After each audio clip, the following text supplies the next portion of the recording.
Hello world of YouTube and welcome to a new segment that I'm calling ARC, where I get to be an asshole reviewing comics. And today, I'm going to be talking about the Assassination game, published in the year 2000. It spans Gambit Volume 2, issues 17 through 19, with an epilogue issue coming out in Gambit 2000, issue number 1. And this is a fun baby little story. You know, it feels very contained. Yet there's a lot going on, and there's a lot of characters involved in this in sort of small little pockets, and it was a fun read. It was a fun little 3-issue read. Gambit is my favorite comic book character. I usually like the way he's written, his charm, his slick attitude, and while some of that is there, his slick sarcasticness, his charm is there in pockets. One of the things I really liked about this is the story was all about keeping Gambit on his toes, because there's a hit put out for him, and a colorful cast of assassins and contractors and mercenaries are out for Gambit's head, because there's a pricey head on Gambit. I mean, everyone from Bullseye and Bartrock and Crossbones to even Deadpool. Deadpool makes a small little cameo in this, and he's fun in it, in the slice that he's in here. And even though there's a lot going on and there's a lot of characters interacting, because there's a handful of people from Gambit's past also involved in this, it doesn't feel claustrophobic, it doesn't feel scatterbrained, it still feels very focused, because it's all about Gambit and his search for who actually put out this contract on him.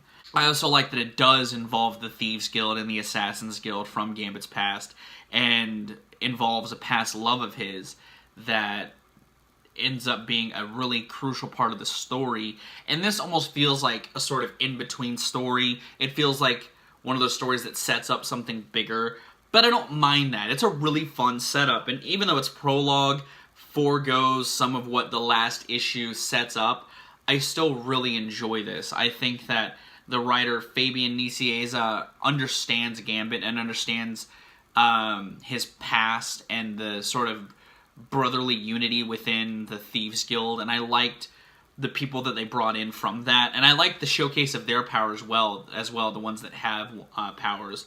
And again, this is just a fun little read. I feel like if I were to give somebody a tiny little slice of Gambit to give them an example of the type of character he is with a twist, I would give them this. I feel like if you want a nice little read about Gambit, pick this up, you know, because it has a little bit of romance, it has some Shakespearean-style tragedy, and plus the little side bits, you know, the fact that the Executioner's here, and he has a nice little moment as well with Gambit. I enjoyed that a lot.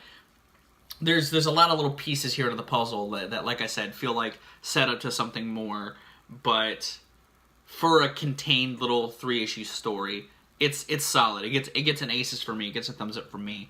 And the art's really nice. I love the way that they draw Gambit. I like that the action in here is what his powers are on full display in interesting ways, because this also sets up to Gambit's powers being a little stronger. And again, that kind of plays into the epilogue with Angel and Nightcrawler. But yeah, this was a nice little comic.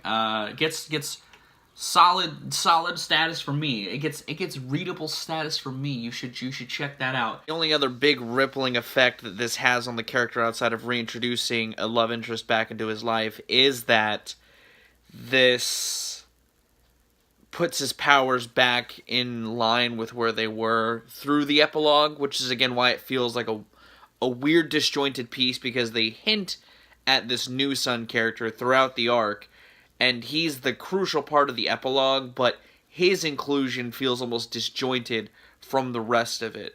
I got those at Comic-Con last year, and I've been wanting to talk about them. I've been wanting to talk about comics for a while now, and I figured I would actually finally debut with this segment, and I feel like this would be a good debut to do it, because it's a small story with my favorite character that has a lot going on. It's got action, it's got, you know, a little bit of comedy, a lot of tragedy, and it's nice. It's nice. And as far as the segment goes, it'll be in the pantheon of segments I'll do when I feel inspired to do so. I don't know how else to structure it. I don't know what else I should do as far as the history goes. That's kind of the drawback of doing this one, because it's just 4 issues. comics are a very visual medium, and while this comic, like I said, has a lot of action in it, there's a lot of things going on because it's shifting scenarios. It's going from Gambit to the Guild to the Thieves to some of the mercenaries. You know, the perspective changes. It goes from Carl Denti, the Executioner, to Gambit, to their perspectives. But again, it doesn't feel scatterbrained. It just has a lot going on. But as far as representing the comics in a visual medium, this isn't bad. Like, the art's really nice. It's subdued a little bit because I feel like of the tone that it's setting.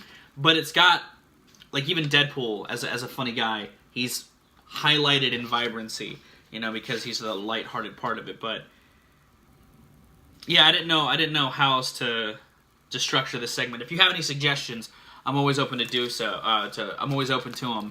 If you have any suggestions on how to do this segment, how to structure it, what I should showcase, what shouldn't I showcase. I do plan on going into the history because I feel like while it's fun to talk about the heroes and the action that they do and all that sort of stuff, it's important to highlight the art and the writers because it's a big that's comic books. You know, like I said, it's a visual medium. But I'm not sure how to represent that yet. Let me know. Let me know if there's any details you wish I would go into in this segment in the future. But that's about it. That's about all I got. It's 3 issues. It's a nice read. Thank you for watching. Hopefully you enjoyed this, but I'm going to get out of here. I have been Valrack. You guys have good days, lives, and situations, and I'll see you another day.